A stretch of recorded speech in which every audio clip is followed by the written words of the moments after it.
নির্বাচনের রাজনীতিতে এবার মাঠের কর্মসূচির পাশাপাশি ব্যস্ত হয়ে উঠেছে আকাশপথও। জামায়াতের আমির থেকে শুরু করে গণ অধিকার পরিষদের নুরুল হক নূর সর্বশেষ বরিশালের সমাবেশে যোগ দিতে হেলিকপ্টার ব্যবহার করেছেন বিএনপির চেয়ারম্যান তারেক রহমান। দ্রুত যাতায়াত, সময় সাশ্রয় এবং জরুরি অবস্থানপূর্ণ এলাকায় পৌঁছানোর সুবিধার কারণে রাজনৈতিক কর্মসূচিতে হেলিকপ্টার এখন অনেক নেতার কাছে শেষ ভরসা হয়ে উঠেছে। তবে এই রাজনৈতিক চাহিদার প্রভাবে হেলিকপ্টারের ভাড়া অন্তত 10 থেকে 25% বেড়ে গেছে।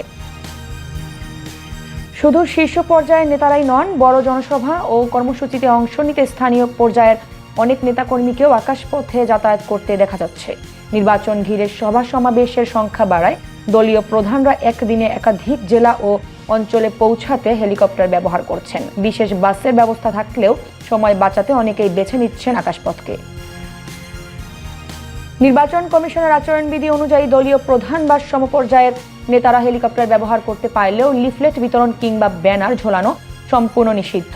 2024 সালের গণঅভ্যুত্থানের পর জামায়াতের আমির ডক্টর শফিকুর রহমানের হেলিকপ্টার ভ্রমণ ঘিরে আলোচনা শুরু হয়। সাম্প্রতিক সময়ে বিএনপির চেয়ারম্যানও হেলিকপ্টারে করে বিভিন্ন জেলায় সফর করেছেন।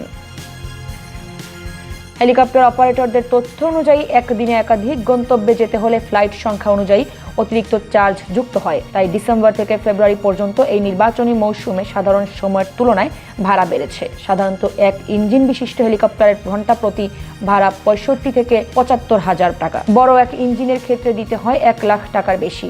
আর 2 ইঞ্জিন বিশিষ্ট হেলিকপ্টারের জন্য ঘন্টা প্রতি প্রায় 2,20,000 টাকা ভাড়া দিতে হবে।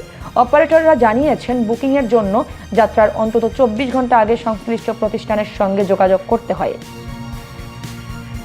দেশে হেলিকপ্টার সেবার যাত্রা শুরু হয় 1999 সালে। বর্তমানে 13টি বেসরকারি প্রতিষ্ঠান এই খাতে সেবা দিচ্ছে।